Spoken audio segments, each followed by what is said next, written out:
Добрый день, Мариус. Прежде всего, хотела вас поблагодарить за то, что в столь плотном графике вы нашли время для того, чтобы мы побеседовали.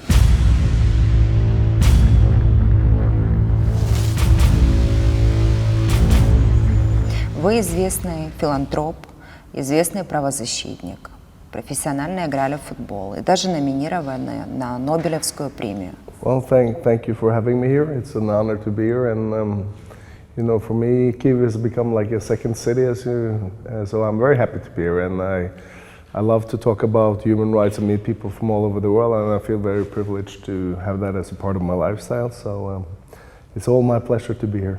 Благодарит за приглашение и говорит, что Киев занимает центральную часть его жизни, он часто бывает здесь и очень счастлив быть сегодня здесь. Ну вот. And I really like the atmosphere in Kyiv and the people. I think you have Ukrainian people are very friendly, and I feel very welcome, and I feel like home here. Считает здесь собственным домом, считает, что люди очень приветливые и рад быть здесь. Спасибо. Уверена, что ваше имя скоро будет стоять в одном ряду с такими мастодонтами, как Махатма Ганди, Элеонора Рузвельт, Нельсон Мандела. И ваше имя будет вскоре нарицательным. И я читала, что одним из девизов вашей жизни является следующий. Справедливость, которая отложена, это справедливость, которая отвержена. Скажите, пожалуйста, что для вас есть справедливость и что для вас есть справедливость в правоприменительной практике? Well, first of all, I would like to thank you for the compliment. I don't feel like I'm even nearly in that league, but and these people you mentioned are some of my role models. But for me, justice is a passion, it's a way of life, and I think it has always been a sort of like a lifestyle or a passion for me. And you know, I've been working on some very big cases in Norway, and I was also attacked by the government of Norway when I was very young. So when the government attacked me, I felt that it was my obligation to fight for my own personal justice, and if my fight could help others, that would be very good, because I have knowledge about human rights. I've been studying human rights law for more than 20 years. And if my knowledge can give hope or knowledge to others as well, that's basically my motto. And if I can bring inspiration to others and help them fighting justice, that's what I'm aiming for. And so for me, this is more like it's a lifestyle. I never think about my daily activities as something like a mission or something. I feel like I'm doing this because I love what I do. It gives me a lot of pleasure. I get to meet a lot of interesting people all over the world, and it's very important to fight the government. Everyone should think that the government is there. They have the power. The people don't have the power. The government always has the power.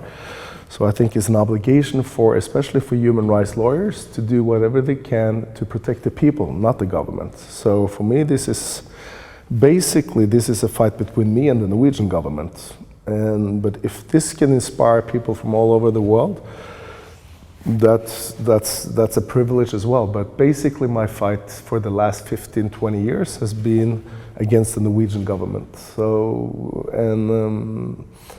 and as long as it gives inspiration and hope to others, of course that's a mission for me as well. And for me, it's been, you know, I've been doing this for so long now, so it's like a life mission.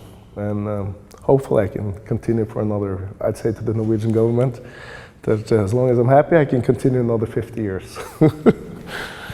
Благодарит за такое сравнение. Скромно обозначил, что не считает себя в этом списке, но благодарен за такое. You will be next in that line. This was the comment. Но это очень четко подмечено, что именно эти люди были его ролевыми моделями, и то, что он занимался тем, чем он занимается в жизни, отчасти повлияли труды людей названных, поэтому он благодарен именно за такое сравнение. Говорит, что изначально, когда он был молодым и начинал свою карьеру, он подвергался нападкам государства Норвегия, и сейчас он этим живет. Это не его работа, это его, он называет ее, я не могу назвать это миссией, но я называю это своей страстью, своим делом. И в первую очередь я воюю лично с государством Норвегии, потому что вот такая ситуация. Но при этом он говорит, что если моя борьба, мой опыт поможет другим странам по всем мире, он будет очень счастлив.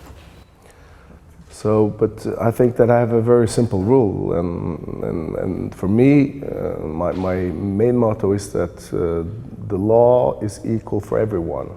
That is written in all constitutions all over the world, and if you treat everyone with the same respect, I think that's the key to how you should proceed. And when I'll take you back to a story when I was 17 years old. I was an exchange student in a very prominent family in the United States. Когда ему было 17, он был студентом по обмену в семье, в американской семье. And my host father was a senator in the U.S. Senate, and he was the best friend of Joe Biden, who is the president of the United States now. И его приемная семья, ну вот, которая принимала его, отец там был коллега, yep. Yeah, they were colleagues and friends. В парламенте, in the Senate. Сейчас с Джо Байденом. Yeah, and I remember I was 17 years old and I met Joe Biden. He was 40. He was my age and he was 48 then. И он помнит, в то время он встречался с Джо Байденом, и тогда Джо Байден был 49 лет, столько же, сколько ему сейчас. So he was the same age I am now, and I never forget what he told me, because I briefly met him, because you know this was like a gathering and he was busy with all the people, but he said that the most important thing is to be nice to everyone, he said. And that's something I really recognize, and even though I may not share all his views as a president now, I always will remember that words, because that says a lot about how you should behave in this world. I mean, you should, even though if I meet presidents or if I meet people who are suffering, you should treat everyone with the same respect. And that's what human rights is about. И была мимолетная встреча с Джо Байденом, и говорит, что ему сказал, что будь с каждым хорош, будь с каждым, относись к каждому равно. И вот, несмотря на то, что не все разделяют политические взгляды, вот это он запомнил, и это его вот девиз. Если будешь с каждым. So for me, basically, human rights is very simple. It's about promoting human rights so everyone can have access and enjoy the same rights, whether you're rich or you're poor. That should be the main focus. Для него вот главная цель защиты прав человека – это чтобы поставить каждого равным. То есть не кто-то привилегированно лучше, а все стоят на одной линии. Ну, собственно, то, что декларирует Европейское демократическое общество. Yeah, that's written in every constitution in the world has the same wording, saying that everyone is equal before the law.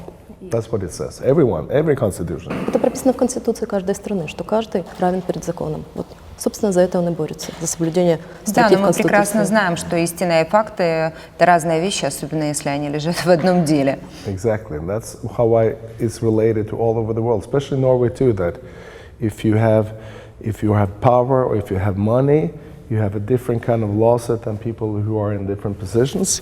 So. Especially I know that in countries like Russia and Ukraine, people who have a lot of money, of course, have a different set of justice as well.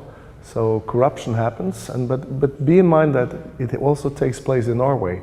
And that's why I have on my Facebook, it says that there will be no peace before justice returns. And that's why I'm so, to put a very easy word, very mad at my own government, because I've seen so many cases where people have been attacked by the government in the wrong way because of some different reasons, of course, but that's the only way you can fight is to believe that the law should be respected no matter what. And I know that, you know, the first time I came to Kiev, this is an interesting story, I will tell you 1 minute, it was in 2009, I was a young lawyer, and I had a case here for a Norwegian guy who was caught at the Borispol airport with drugs in his suitcase. And eventually we managed to get him out of Ukraine. And you know how we did it, or the government did it? The Norwegian government paid money to the Ukrainian government. So this is a sort of like an example of corruption, which I've seen also taking place here. Вы мимолетно упомянули о том, что встречали Джо Байдена. Я сегодня не планировала говорить на эту тему. Какое он впечатление на вас произвел? Ведь современные лидеры современных больших, мощных государств, как мы знаем, Соединенные Штаты Америки, Российская Федерация, Китай, это являются 3 самыми мощными государствами в нашем мире. И я не встречала Джо Байдена. Из таких вот выдающихся личностей я видела только Иоанна Павла II, папу римского. Но я помню свое детское неизгладимое впечатление на аудиенции, что это была такая машина мощной энергии. Сейчас Джо Байдену очень много лет. Для того, чтобы возглавлять такое государство в столь почтенном возрасте, нужно обладать какими-то неординарными личными характеристиками. Помимо того, что тебя представляет вторая партия в Соединенных Штатах Америки. This is 30 years ago, so of course, but I still remember it quite well. And for me, it was a person with a lot of energy and a very friendly approach. And the thing I noticed the most was probably the way I think he had a presence of hospitality and genuineness, that he really wanted people to be happy in a way. And that's maybe the impression I have from that meeting, was that, you know, he had been a senator even since 1972. Almost 50 years he's been a senator, and I think that he has devoted his life. I don't involve myself in which parties I want to, support, because this is way out of the Norwegian context anyway. But since you're asking specifically about that meeting, well, the meeting was short, but I remember very well that I was very honored and impressed. Of course, starstruck as well. When you're 17, you are. But a genuine and a person who wanted everyone to have a well-being, and that's basically the impression. And I think I learned a little bit. I live a little bit by that rule myself. I have a very simple life philosophy. I mean, I don't, I want to be happy as well. I mean, this life is short. We got to make the most out of it when we're here. And if someone interferes with your rights, then you have, as a lawyer, then you have an obligation to speak out. So that's basically very simple. Скажите, пожалуйста, а вы какое время обучались в Соединенных Штатах Америки? Вы закончили там вуз, или это было какое-то короткосрочное время нахождения? I was young. I was 17 years old, and I went through an exchange program as an exchange student.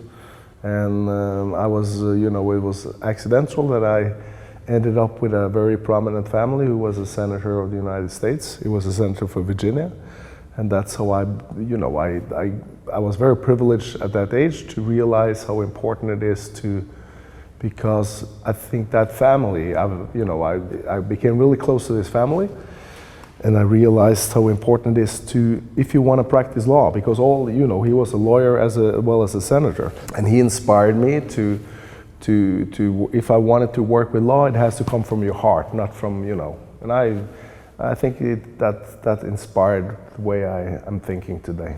So so for me that year, so I was there for 1 year, and then I went back to complete my high school in Norway, and then I went to the universities and started law school in Norway. Словом, сенатор Вирджинии был вашим идейным вдохновителем. So Senator of Virginia was your role model. Yeah, well, he taught me. I think he was a good guidance when it comes to how to practice law. I think, and I think that if you want to become a rich lawyer, you study tax law or business law or whatever, and you work for big companies. But I've always been attracted to fighting for the people against the government. That's in my blood. So for me, it was a very natural way to do it. So I've always been like, it's much better to fight against the government or the rich than the opposite. So that gives me the pleasure in life. So I mean, most of my friends, in law school, they decided, they make like probably 10 times as much money as I do now, but that's okay, because I have my integrity, I have my life, and I enjoy it. And that's the most important thing. I can travel all over, and so it's all about how you want to design your own life. I will tell you one more interesting thing about Joe Biden, because this is quite interesting, because Joe Biden. Хочет сказать несколько слов о Джо Байдене. Because in 2016 I was in Washington, D.C. В 2016 был в Вашингтоне. In January, it was cold. В январе было холодно. And we were there outside the Norwegian embassy, and there were more than 7,000 people there. И в этот холодный день они были возле посольства Норвегии, и их было more than 700? 7,000. More than 7,000.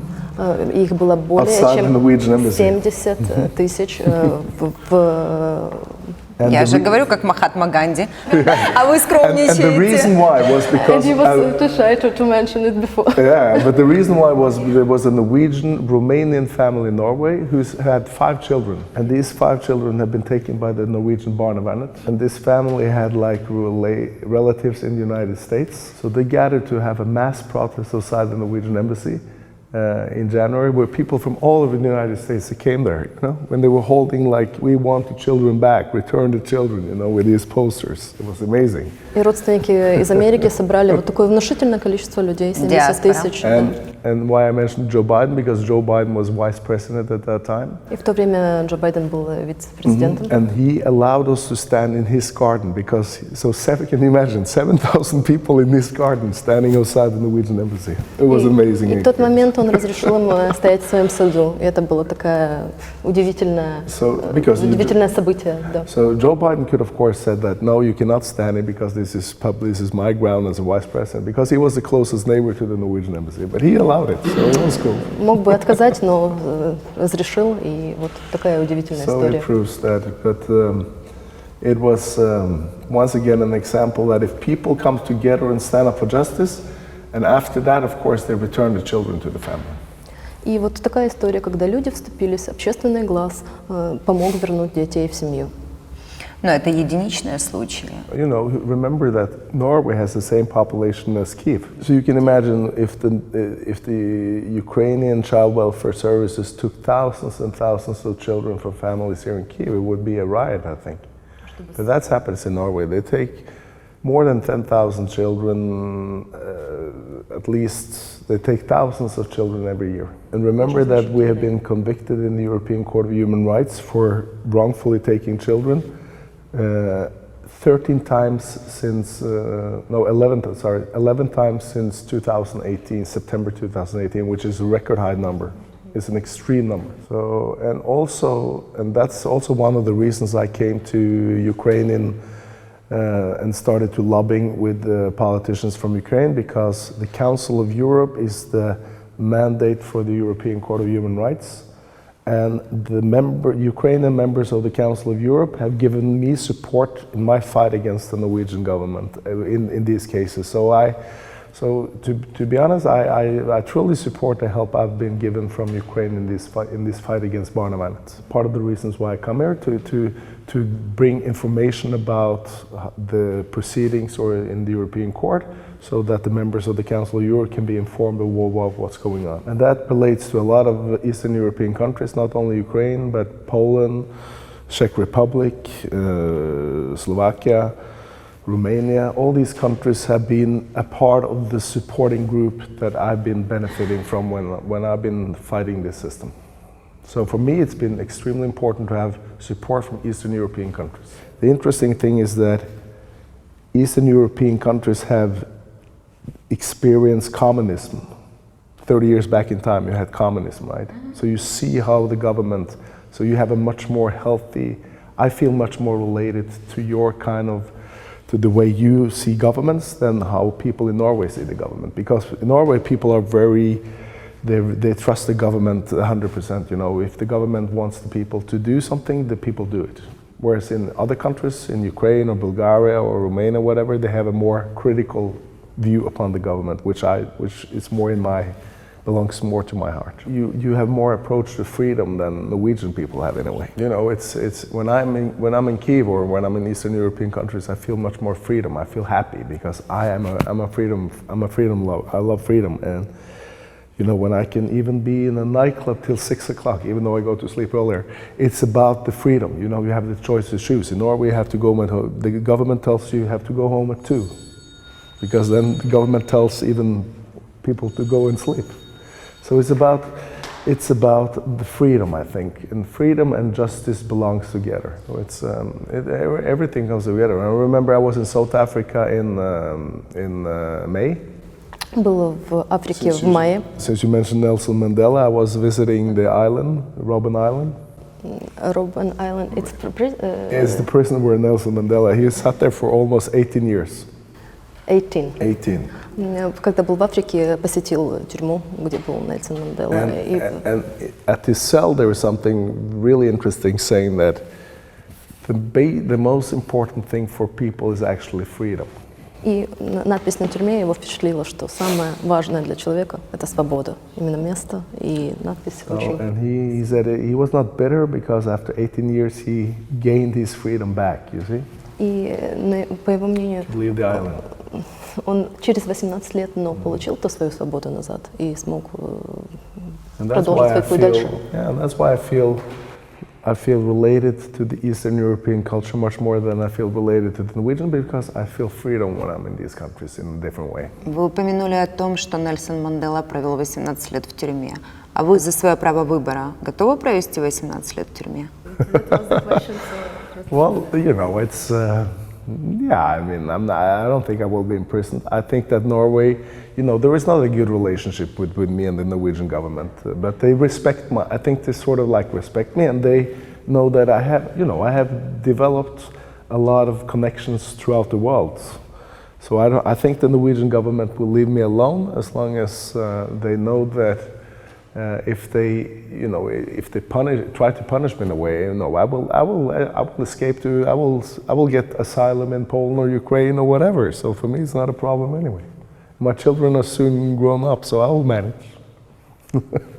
So I think it's going to be, no, to be honest, to do human rights work is dangerous, even in Norway, but at the same time, I do believe that as long as I have the privilege to travel wherever I want, I think I will be safe. And I've been thinking a lot of times to move to Eastern European countries anyway, so for me it's okay. A lot of people in Norway, they come up to me in the street and say, "Oh, Marius, aren't you afraid of your own life doing these things?" Because you are dealing with a lot of people, and I try to joke a little bit about it and say, you know, it's better to be dead and cool than alive and uncool. So it's like a little bit, you know, it's you cannot do this job by being afraid. I mean, you have to do it from your heart, and that's what I'm doing. So I'm never afraid.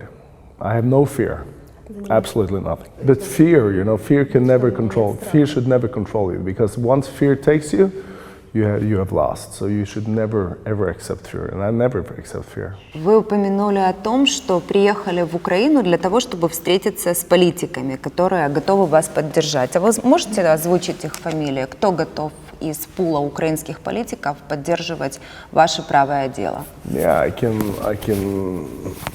I think the best person I can find his name, so I can pronounce it properly, because it's.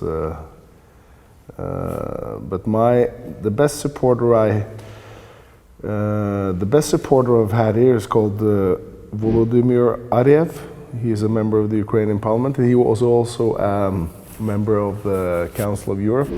Mm-hmm. And I've had some meetings with him and some of his colleagues, and they have been very generous when it comes to like speaking out in the Council of Europe about Norwegian human rights crimes. So in that sense, I've had some good support from their part of view, and if you know, this is more political, this is not a legal basis, because they're politicians, they're not judges, but still they have been able to put focus on the fact that Norway is violating human rights. А каким образом привлекает внимание? The thing with Barnevernet, or the Norwegian child welfare protective system, would not have been an issue if it was not for the huge attention from different politicians around Europe. So the thing is that the politicians in Europe, especially Eastern European countries, including Ukraine, were able to put focus on this in the Council of Europe, and that brought the attention further to the European Court. And that's how we made it possible to get Norway mass convicted in the European Court. So this is how it works, that the European Court of Human Rights is a political as well as a legal instrument which is dynamic, that makes decisions across all of Europe. And in order for a country to get attention to the problems, you need also to have awareness in the Council of Europe. I think that's the best way I can say it. No, so the Council of Europe consists of members of all the member states. So if people in Ukraine want to raise awareness about, let's say, human rights problems in Ukraine, they should start to address these problems in the Council of Europe, because the Council of Europe can bring this attention further to the European Court of Human Rights. That's how you can succeed with these issues. And the European Court of Human Rights has focused on Ukraine in 2 specific cases now about the independence or the judiciary, that there are some lacks of... the Ukrainian judiciary is not complying with the European standards, to put it that way, or the rule of law. So obviously the European Court of Human Rights is aware of the problems going on in Ukraine, but I think you need to have even more focus on it to bring more awareness to it. That's my personal opinion. Каким образом простым людям привлекать внимание Европейского суда по правам человека? В Азербайджане, в Российской Федерации, в Украине, в Польше, в Румынии. Каким? У вас есть своя позиция, жизненная, активная жизненная позиция, вы известный защитник прав человека, у вас есть определенный медиаресурс, определенная политическая поддержка. Как простым людям, таким как я, таким как людям, которые отбывают наказание в тюрьмах, которые находятся в СИЗО, как им привлекать внимание общественности Европейского Союза к своей проблеме? Well, it's very difficult because, as you say, if you don't have the right connections, you have no voice to speak out. And lawyers, I think even here in Ukraine, they are not brave enough to bring on the topic. So I think that 99% of the lawyers, for instance, in Norway, don't even have the knowledge about human rights. They don't even know where the European Court is located. So one way to do it is, of course, to make a solid organization that is so powerful that it can bring awareness to the Council of Europe. But remember that the Council of Europe is the world's largest human rights organization. That's what it is. So that's why the job for the Council of Europe is to represent people who are being defeated by their own nations. So one person can make a difference by raising awareness to the Council of Europe. So strong people like you, for instance, can bring submissions to the Council and demand that they will take your request seriously. And that's how, this Vladimir Ariev, when he was in the Council of Europe, he brought my concerns to the rest of the Council. That's how it worked. And he did it with success, in my opinion. Делает комплимент и говорит, что такие сильные люди, как вы, например, которые приносят свои дела в Европейский суд о правах человека, дают возможность другим людям, которые смотрят на это, поверить в то, что это возможно. И тропа становится более протоптанной. То есть, если попадет одно дело в Европейский суд по правам человека, это уже победа. Также говорит, что создание организации, которая будет говорить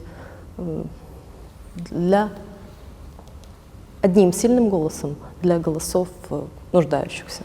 And you have to believe that one person can make that change. I mean, if one person, I mean, there is one person who was able to, since you mentioned Azerbaijan, one person was able to restructure the whole legal system in Azerbaijan by making one complaint to the European Court. His name is Mamadov, and he was able to force the legal system in Azerbaijan to change. So one person can do it. And I do believe that we need, in Ukraine, you need a lot of strong voices to bring changes, especially maybe to women's rights, since we're talking about that as well. Есть и следующая проблема. Когда человек обратился в Европейский суд по правам человека, он нашел себе квалифицированного юриста. Для понимания, для наших зрителей я скажу, что услуги юриста только по написанию обращения в Европейский суд по правам человека до открытия производства, средняя цена на рынке $2000. $2000 – это 5 среднестатистических зарплат в Украине. Окей, он нашел, пошел по соседям, пошел по друзьям, одолжил. Не открыли производство в Европейском суде. Один вопрос. Второй. Открыли, ему повезло. Украина, по-моему, занимает 2-е или 3-е место среди тех, кто заваливает Европейский суд по правам человека своими жалобами. Открывают 1/5. Слушает очень долго Европейский суд, нужно 5-7 лет. За это время люди умирают, люди устают, люди теряют здоровье, теряют веру в себя. Принимает Европейский суд позицию заявителя, говорит, да, были нарушены права человека. Установлено.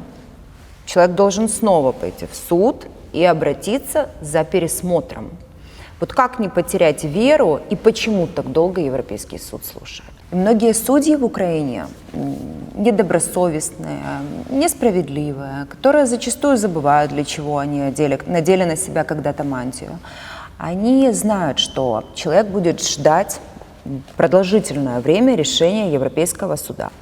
Знают, что не всегда у человека есть $2000 на обращение в Европейский суд по правам человека. И они говорят примерно так, кулуарно где-то там, если у них есть инстинкт самосохранения. Потому что некоторые говорят прямо в зале судебного заседания, ну, иди в Европейский суд по правам человека.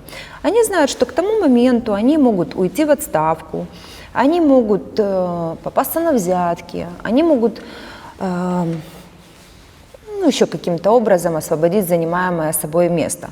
И они порой даже пользуются этим. Но есть также в этом и приятный бонус. Если Европейский суд по правам человека устанавливает нарушение прав человека, то судьи, которые приняли данное решение, на их карьерах порой ставятся очень жирные точки. First of all, I would like to say that it's less than 5% of all cases being submitted to the court that's being examined. 5%, less than 5%. То есть казино как в Лас-Вегасе. So most cases are being dismissed. So when you say 1 in 5 cases, that's not right because the number is way less. And second of all, it's expensive for normal people. In Norway, for instance, it's like to make a complaint to the court is probably, even just to make the complaint, is like 8,000-9,000 euros. But I will encourage more people to make the complaint themselves because there is a formula on the European Court website. So people can make the initial complaint themselves because there are no reasons for a person to bring in a lawyer at the very preliminary stage. So in order for the people not to lose their money, they can make that complaint themselves. But the problem with the European Court, as well as the committee in Geneva, is that it works way too slow and it has more or less broken down by all the complaints. So we need really, when the system has collapsed in a way, we need to reform the whole system. So I think that's what we should focus on now to make big reforms about the rule of law in Europe, because it doesn't work properly, and you suffer from it. You have been suffering from it. People, even strong people like us, are suffering from it. So you can just imagine how it is for people who don't have less resources than we have. I'm not a fan of the European Court. Absolutely not. I think it has failed its mission because it doesn't give justice to the people at all. The worst part is that the people in Norway who win in the European Court, even though they win, the government ignores the judgments. Почему? Чем это объясняется? Well, okay, I was involved in several of the judgments against Norway, and the European Court says that there has been a violation of Article 8, okay? Mm-hmm. And when the decision comes to the government's table in Norway, they pay out a sum of money, but they don't do anything to return these children to the families, nothing. So that means that these families or these parents have been fighting for 5, 6, 7 years, and finally they win without any results. And that's also dangerous because it kills all the motivation, it kills So it's really distressful to see how the government can just ignore the very basic fundamentals of these judgments, and I think the same applies, unfortunately, all over Europe, not only to Norway. But it's scary to see that. So even me, as a human rights counsel, I've really lost a lot of faith in this system, and that distresses me as well because it it sort of like kills a little bit of the motivation. Почему государство Норвегии так себя ведет, так поступает с людьми? I think it's evilness. You know, they have all the resources, they have all the money, they have all the lawyers, they have the judges, you know, they have the whole system. You know, it's very similar to probably when we talk about how the rich people govern the legal systems. And why? I don't know. It's evilness, and they don't stand to lose, and they more or less, if they have taken a child into public care, that child remains to be there even after judgment from the European Court, and that's very, very difficult to see. And now it's 2 years since my client won in the European Court in the Grand Chamber, which is the highest level, and that's the very famous Loving case. And even after she won 2 years ago in the Grand Chamber of the European Court, she has not seen her son. 2 years. Да, но это зло, направленное на самый незащищенный слой населения, детей. У каждого зла есть имя, фамилия, отчество, адрес. Кто-то же это возглавляет, это же не мифические масоны, это не мифологическое зло, там, как у Энтони Хопкинса.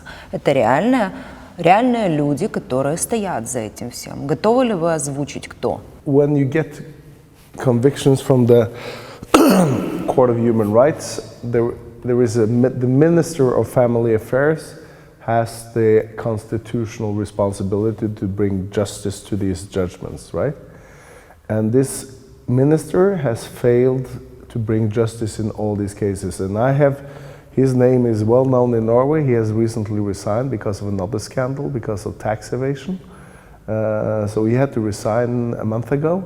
But that was not because he failed by respecting the judgments from the European Court, but he failed from tax evasion instead. So, but he was, if you ask me personally if I name him, yeah, I've named him many times, and I have systematically criticized him for not respecting the judgments, and I've asked for impeachment, meaning that I want him to put to trial for disrespecting the Constitution. But the government, the elite in Norway, like the elite everywhere, they support each other. So it's very difficult for one to bring justice. For normal people to bring the elite to justice is almost impossible. But in my opinion, he should have been impeached, brought to justice, brought to trial, because he disrespected all these judgments from the European Court. And since you were asking that question, people who see that justice is not being served, they lose faith. That's what happens to thousands of people. When they see that, why bring cases to the European Court when it has no effect? So people ask me, they ask me, Marius, why do you fight the system? It's impossible. It's like fighting windmills, that's what they say. I say that first of all, I would never give up. It's not in my character to give up. And as long as I believe in something, I will still keep on doing it, because it brings peace to my soul. It brings I feel that I'm doing something sensible in my life. And as long as I'm not happy with the government, I will keep on fighting, even though I'm fighting like a million windmills. It's still in my soul to do it. So it's never an alternative to give up. But sometimes, I feel, I get tired, and I get distressed when I see that the government can really just ignore the judgments. But I think it's a responsibility especially for people who are able to fight it. They should continue to fight it. It's a way of life. I mean, we all have to decide. One guy told me that you have to design your own life, and that's basically what this is about. So no, I will. The short answer is I'm never going to give up as long as I'm not satisfied with the accomplishments. For me, it's I've been dealing with law for so many years, and for me it's like a lifestyle, and I would never give up on a lifestyle, because if I give up, if I resign at the age of 48, I would be regretting the rest of my life, because I gave up something I believe in. So for me, this is like a life mission sort of, and but the day I get depressed and tired, and then I will give up. But at this stage, I will never give up. So it depends how you will react to the world and how you see the world. And keep in mind that we have been successful in having Norway convicted a lot of times, and that's also an accomplishment. So what I'm disappointed about is the fact that Norway ignores these judgments and don't give justice to the people.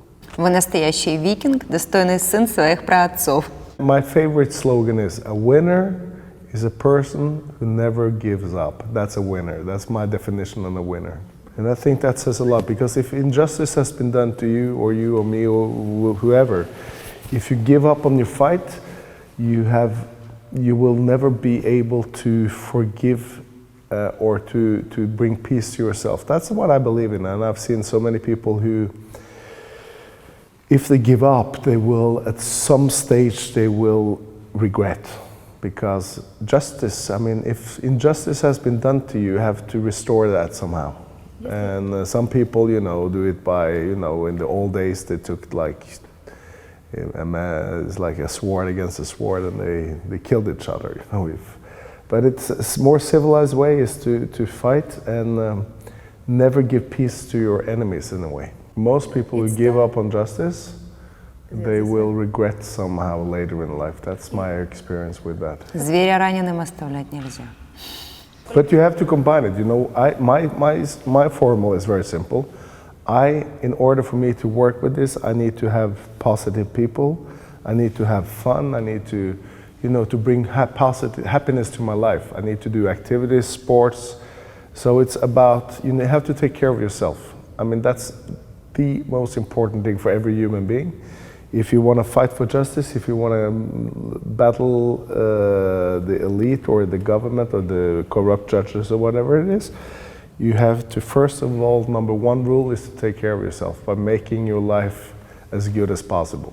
I think that's extremely important. I don't do that much client meetings anymore because I don't have time for too many clients. But if I take on some cases, instead of meeting them at my office, I rather go for a walk, to meet them in different surroundings. And maybe have a walk, or because it makes the surroundings better. So everything is about surrounding yourself with positive aspects. Хорошо, давайте вернемся не к рождению, а к отрочеству.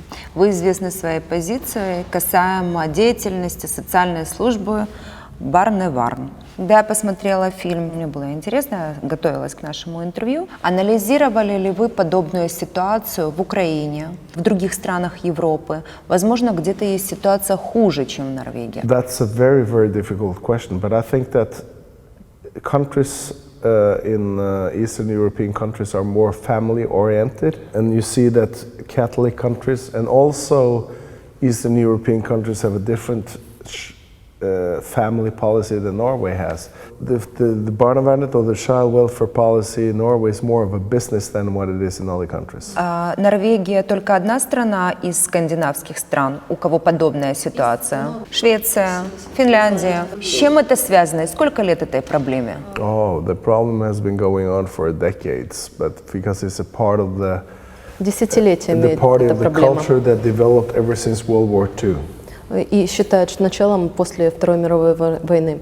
Почему? В чем корни? Well, they came from the socialistic development after World War II, that it was, according to the Norwegian child welfare policy, a job for the government to take care of the children if the families were not able to. So Norway has a very different approach to the child welfare system than other countries, because it has a different mentality as to when the government should interfere with the families. In Norway, it's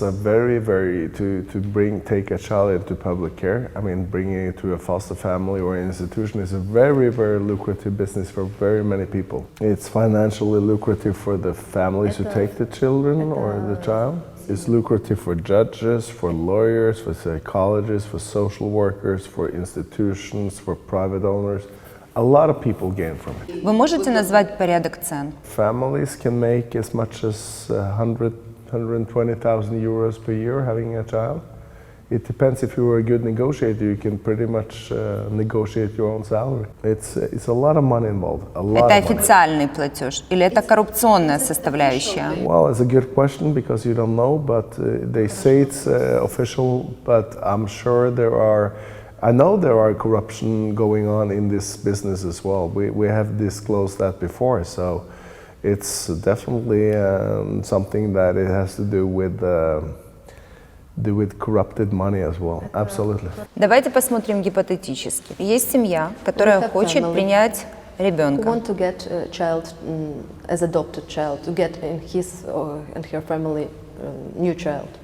К кому они должны обратиться? К каким дилерам, делкам? To whom they need to contact, how it's organized, to whom they contact to adopt a child. И как подыскиваются семьи, у которых отжимаются дети? Depends. You have two approaches, two ways. If you want to adopt a child from another country, если есть желание удочерить или усыновить ребенка из другой семьи, из другой страны, прошу прощения. If you want to adopt a child from another country, you have to go through a bureau financed by the Norwegian or governed by the Norwegian government. But if you want to have a child adopted from another Norwegian family, you can do that through the child welfare program. That means that the child welfare system is providing for the adoption process. То есть нужно там кого-то найти? Yeah, I mean, you know, today Norway, the government is using McDonald's to make advertisement for foster families. Say, we need foster families. Would you like to be a foster family? So when you go to McDonald's today, you will see ads on the burger or on the fries or the Coke or whatever it is, saying that we need more foster families. You want to sign up? Call this number. Иными словами, это политика государства. It's the will of the government, yes. So they are looking for foster families, and if someone wants to be a foster family for a child, then they call this number, and they will be in the database for this child welfare system. And then the local child welfare system will call to this family, say, we have a child that needs a foster family. Are you interested to be the foster family or the foster parents for this family? So that's how it works. Я бы хотела с вами еще обсудить такой момент, как алименты. По какому принципу назначаются алименты в Норвегии и какой устанавливается размер? That's a very general. That's a question that you cannot specify exactly because it depends. Это вопрос, на который нельзя ответить абсолютно точно, потому что это от случая к случаю варьируется. It depends on the parents' economy. Это зависит от благосостояния родителей. If a family is rich, the alimony will, of course, be higher than if a family is. Они могут быть до бесконечности или установлен какой-то максимальный размер? Ответил, что если семья богатая, то тогда и алименты присуждаются больше. Если семья бедная, то алиментов больше. Но если верхняя грань? And the question was, is there limit amount of like child support, or it can be grow high as it's possible? Is there limitation from this to this number? Or it's no, there is no limitation. It can be theoretically, it can be whatever it is. It's up to the judges to decide. Теоретически нет, судья решает. So there is no absolute amount. Нету it's more based on the. Вот фиксированная сумма. It's based on the decisions of the judges. Yeah. Зависит от решения Based on the судьи. incomes and everything Зависит like от дохода семьи. Я понимаю, что Норвегия одна из стран с развитой рыночной экономикой. Наверняка одним из самых тяжелых, тяжких преступлений является сокрытие и неуплата честного размера налогов. И все же у вас наверняка есть люди, которые не платят должную сумму налогов. И тогда мы можем проследить их благосостояние по их затратам. И в таком случае урегулирован ли этот момент между отцом и матерью, которые живут отдельно от ребенка? К примеру, мать хочет взыскать с отца алименты на содержание своего ребенка, у него официальных доходов нет, но мать знает, что у него есть частный самолет, у него есть последняя Тесла, он летает на Мальдивы. В случае она предоставляет доказательства его платежеспособности. Какой размер алиментов присуждает суд? Какая формула? Well, in Norway, we have very strict rules for tax evasion, meaning that if you try to avoid paying taxes, you will be punished hard by the government, and that also reflects in cases where, for instance, a father and a mother is arguing about the child or the division of the money. So these questions are definitely relevant when it comes to how the system is brought up in Norway, that tax evasion or trying to hide your money should be punished hard, also family related. К примеру, приведем, когда казашка в шоппинг-моле Лондона тратила сумасшедшие деньги. Ее оцинковали, выслеживали, мониторили, а потом предъявили обвинение. Вот тогда, что тогда? Сколько ребенок получает? Официально отец безработный, официально он живет либо на дотации, либо ничего не получает. Но он ведет роскошный образ жизни. Well, this is solely up to the judge to decide. So if the court knows that this father has a fancy car, has a fancy house, even though the papers show that he's poor, the judge can order him to sell the house and sell the car, or force them to sell the house and the car to bring alimonies to the child instead of him, because he doesn't. So this is solely up to the judge to decide how we will do that. Это, в принципе, So the formula is based on the rule of the law or the rule of the judge. That's basically how it is. Судья решает, например, приводится пример, что если известно, что у отца такого ребенка хорошая машина, большой дом, то судья может заставить продать и сделать выплаты. And the reason why it's like that in Norway is because a lot of men are hiding their fortune, but they have But if the other part, the mom, for instance, can prove that this guy is much richer, the judge can actually force the father to sell all of his properties, and bring that to into alimony or into the hands of the mother.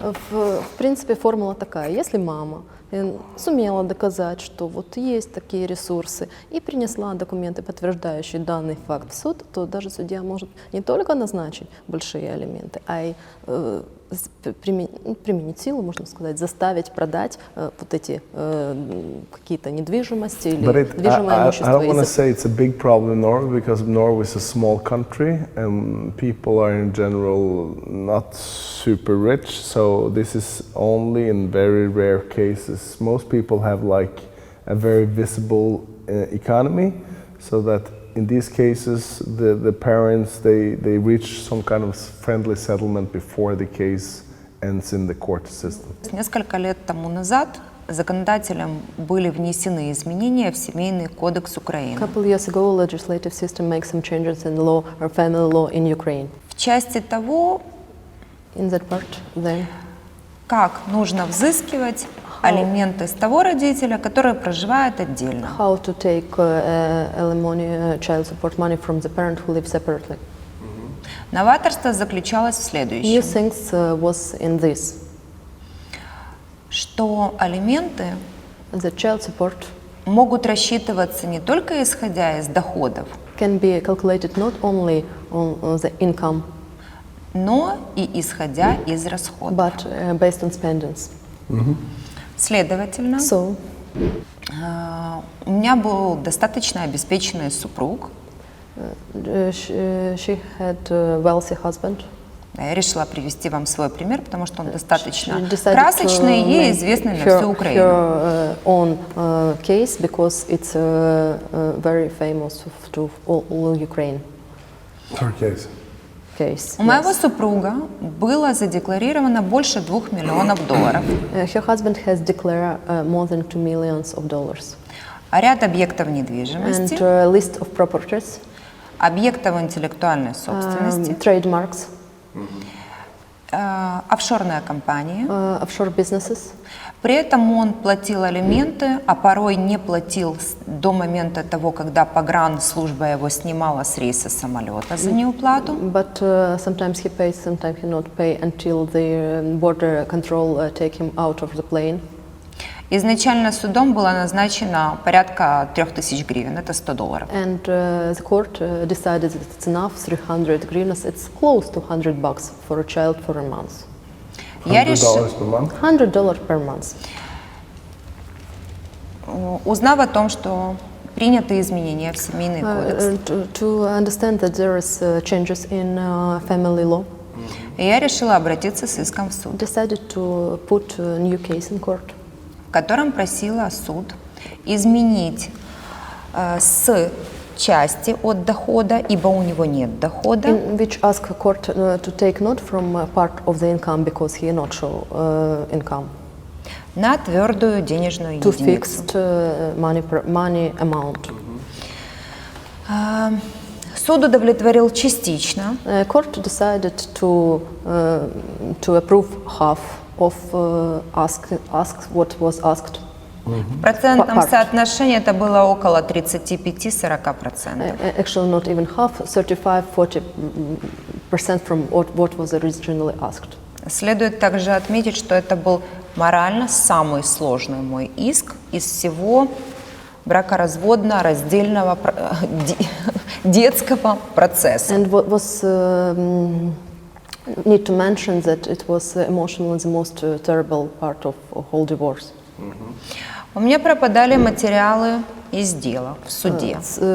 Parts, papers from court was hidden, stolen, missing, better say. Это были основополагающие доказательства по делу, доказывающие его платежеспособность. And it was main in that case, that main documents that show yes, someone can pay, show income and spendings.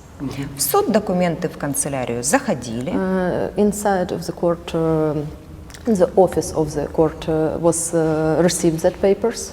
Были переданы помощнику или секретарю, не помню точно, Was судьи. sent to helper of the judge.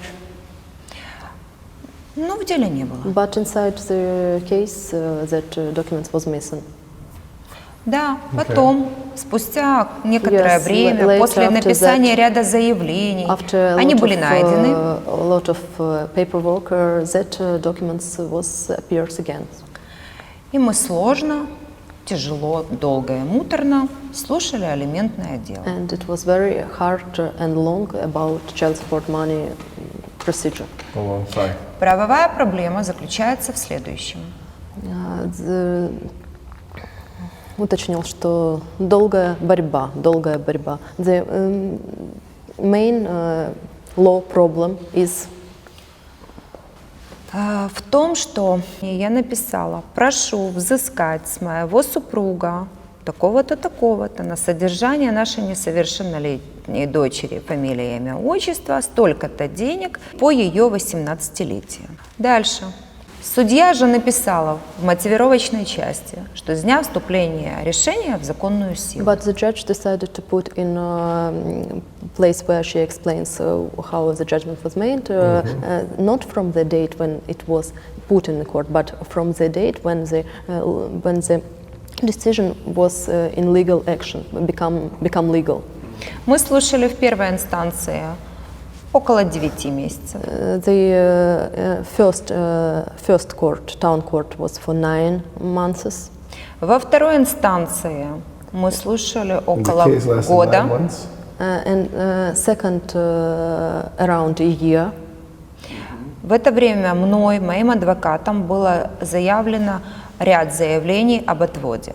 And her lawyer and her asked to change judges. Только с 5-го, 3-го, какого-то энного количества раз судьи взяли самоотвод. Есть такое понятие, как малозначимое дело.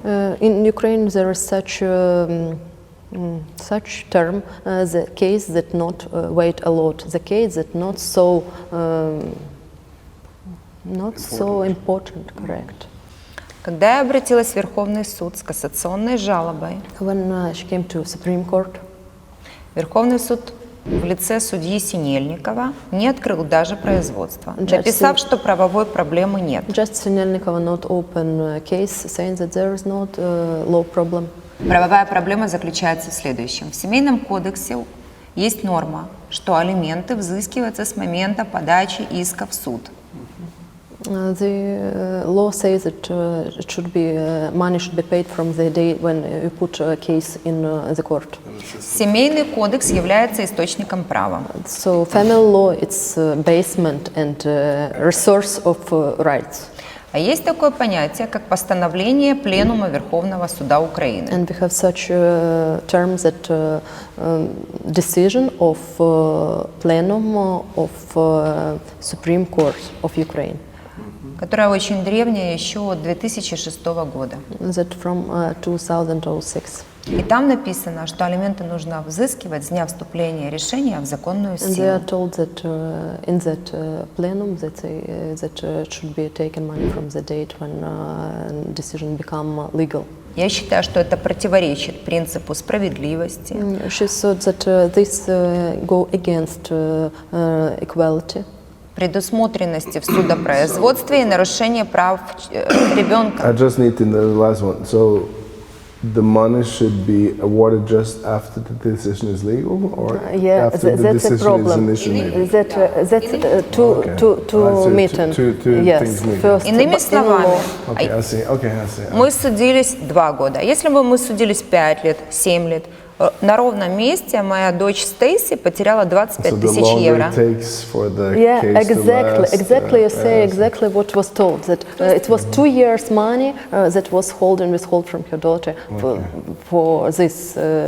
Постановление Пленума должно разъяснять норму, но не вводить новую, тем более ворующую у детей. Suggests that yes, this plenum should So the explain. longer the case lasts, the worse for The child lose, and child lose. was thought that that plenum paper should explain the legal like norm, but not create their own. And But you also basically, said that the Supreme Court, they said 0, right? Они не открыли производство, yeah, they not open. They're They not open because they rejected the case. потому They что они не rejected увидели this. правовой проблемы в because they этом. not see the law problem in this, Yeah, I see. That's the same we have in and Norway. specifies that not only long that procedure, but and create a new norm, but norm that influence in bad way influence the child. Прокомментируйте. Well, as we have been talking about, this is obviously not a part of. What strikes me when you say this is that this is not a part of the rule of law that belongs to Europe, and since Ukraine is a part of the Council of Europe, it's also part of the European rule of law, and Ukraine is also part of the European Court of Human Rights. So this is something that violates the fundamental rights of the child. Something I would like to remind you about, I know I speak a little fast now, but in the Lubin case where I was, in the Lubin case is very important with the rights of the child, because it says that a minor can represent itself in the court or be represented by the parent, in your case the mother. And this is obviously something that is related to Article 6 and Article 8 of the Convention, like we talked about, as well as the rights of. So my initial reaction listening to you is that this is a case for the European Court. However, as we talked about, the problem is that the European Court is not working well. It takes a long time. So the problem is that when you feel that injustice has been done to you and your daughter, there is really no way to address the injustice properly in the European courts. There is a third alternative, and that is to bring the case in for the Child Committee in Geneva that brings only cases for children. I don't know if Ukraine has ratified the convention. Norway has not ratified the convention. Most countries in Europe has, but that's an alternative to the ordinary courts that is smoother and cheaper, that you can bring up the problems to the European Child Committee in Geneva. So if Ukraine has, we can check that out, but if Ukraine has ratified the convention, allowing children to make a complaint to you can make a complaint on behalf of your daughter to the child committee. Нужно проверить, подписала ли Украина That's a speedier process than соглашение, потому что Норвегия не подписала. То есть, если подписала, то тогда это один из вариантов, как защитить свои права. Because the European Court, if you succeed letting the application through, it still takes years Потому before что the в decision is Европейском made. суде, даже если были успехи в том, что дело прошло, то есть открыли производство, how many takes years, you say? Well, the Loving case, I made a complaint in December 2012, and we got the decision in September 2019. That's like 7 years, almost 7 years. So it doesn't work properly. So I think that if Ukraine has ratified the convention, I would have recommended to bring the case to the Children Committee instead. Не работает должным образом. Если Украина ратифицировала конвенцию, подписала эту конвенцию, Because то it's что about это alimony, and that's really the money of the child. И So that's нужно отметить, что все-таки алименты — это деньги детей, и вот нарушение because детских alimony прав. belongs. That's what it is. It's child support, and that's something that the committee can deal with. Это поддержка ребенка, и нарушаются эти права, и это то, с чем нужно вот так вот бороться. I personally have raised 2 cases to the child committee myself, and it works. At least you get response much faster than the European Court. Его персональный опыт, он подавал два таких заявления в детский комитет, и персональное наблюдение, что там дела идут быстрее. Я вас услышала. Thank you for information. Yeah, no, my pleasure.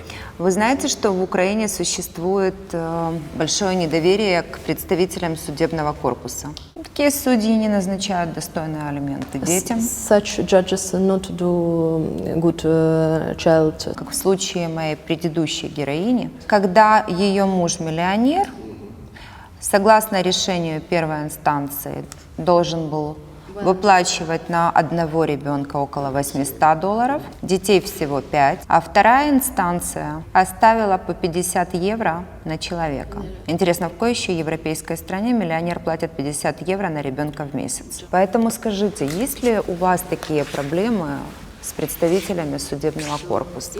К примеру, видим нарушение кодекса профессиональной этики. К примеру, как еще у одной моей героини, And another her guest.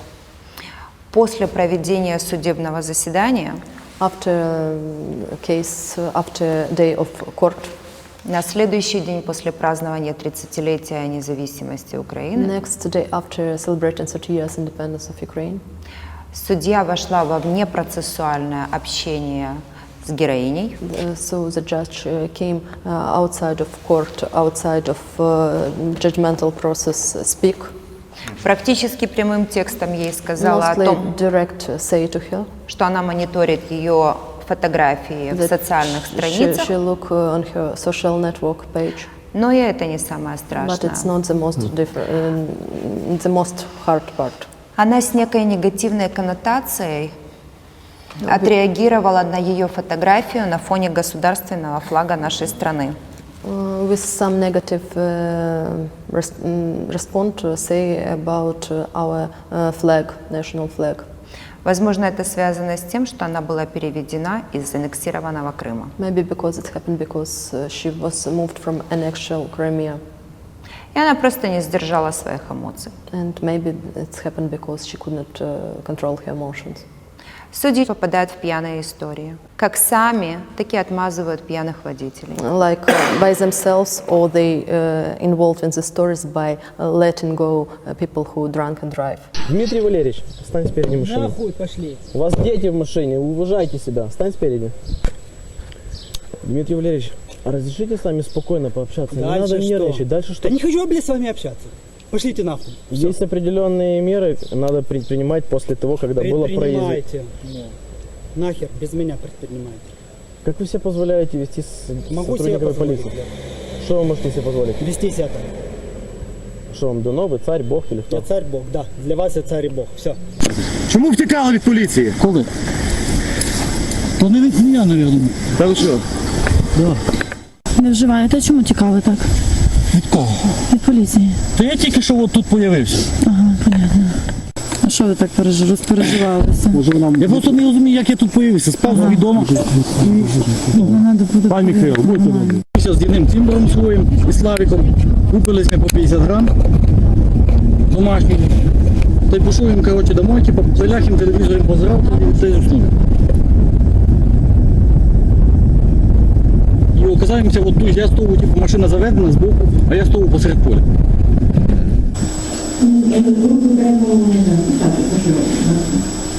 Так. Ви маєте бажання, ноги разом, міські теж.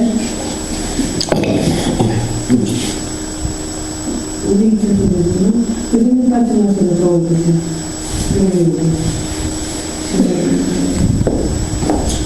Как обстоят дела у представителей судебного корпуса в Норвегии в этом контексте? In Norway, the judges, the people of Norway think of Norwegian judges as independent and uncorrupted. It's very difficult to prove that judges has been corrupted. We have some examples, but only very few. So in general, the trust of Norwegian confidence in the public in general is very high. So people have faith in the judges in general. And the salaries and judges, I think in contrast to here, maybe you don't see judges who flash like a very luxury lifestyle. They don't show, they're very anonymous, and so even though I think there is corruption going on in Norway, salaries are quite okay for judges. They make like 100 and they have, even though lower judges and higher judges have pretty much the same salary, averaging about 140,000 euros per year, which is quite okay. И последнее. Что бы вы могли посоветовать тем, кто смотрит нашу передачу? Well, you know, as I say, I live by the motto, a winner is a person who never gives up. Yes. I think the most important thing, if you want to be inspired by my own fights and my own experiences, is that you should never give up. And if you believe that justice has been done, you should never surrender before you have achieved some kind of justice. So it's all a project about how long you are willing to keep on fighting. And I believe that the persons I've met in my life who are willing to take the fight, they are the most successful ones too. So it's all about bringing peace to your mind. And you can only do that by fighting for justice if you mean that justice or injustice has been done to you. So I try to say to everyone that you can only survive or you can only prevail if you are strong enough to keep on a long-lasting battle, because fighting for justice is like a long-lasting project anyway. So it's all about that and positivity and then I think that is the way to do it if you want to. If you have some belief and thoughts in justice, you have to keep on for a long time. You should not believe that judges are fair, because they're not. So you have to remind the judges also that they are under pressure. You know, I believe that the Norwegian judge in the European Court of Human Rights is sort of like corrupt. And my job is to bring that awareness to the international society so that he knows, the judge, that we are following him if he is making wrong decisions. I believe it's scary to see that he works as the Norwegian justice to the European Court of Human Rights, but he's also employed in the Norwegian Supreme Court. So his loyalty belongs to the Norwegian Supreme Court, even though he is a part of the European Court of Human Rights, which is a combination that is impossible to hold if you want your integrity and your independence sustainable. When I was in Italy 2 years ago and visited a judge in in Naples. В Италии He was наносил визит constantly к guarded by security 24/7 because he was a judge в fighting Неаполе. the mafia in Italy. И So судью he was- охраняли so the mafia had a price for him because they wanted to get rid of him. So you see, the judges are under sort of like pressure. судью охраняла охрана, потому что принимал решения против So you see, мафии. judges respond differently from country to country. But that was a very interesting because he was aware. That judge was very well aware of the Norwegian child welfare system. И этот судья был He очень was of the хорошо opinion that Norway was also ruled by a mafia. осведомлен в So he said делах that правах детей the mafia in Italy and the mafia in Norway has some similarities. И And знал, the same что- happens here in Ukraine too. So everything is governed by greed and money and power, and that's how the elite rules everywhere. Большое спасибо. С вами была адвокат Марина Наприенко-Весельская. Если вы столкнулись с беспределом власть имущих, обращайтесь, и мы непременно найдем выход. Помните, удача награждает настойчивых.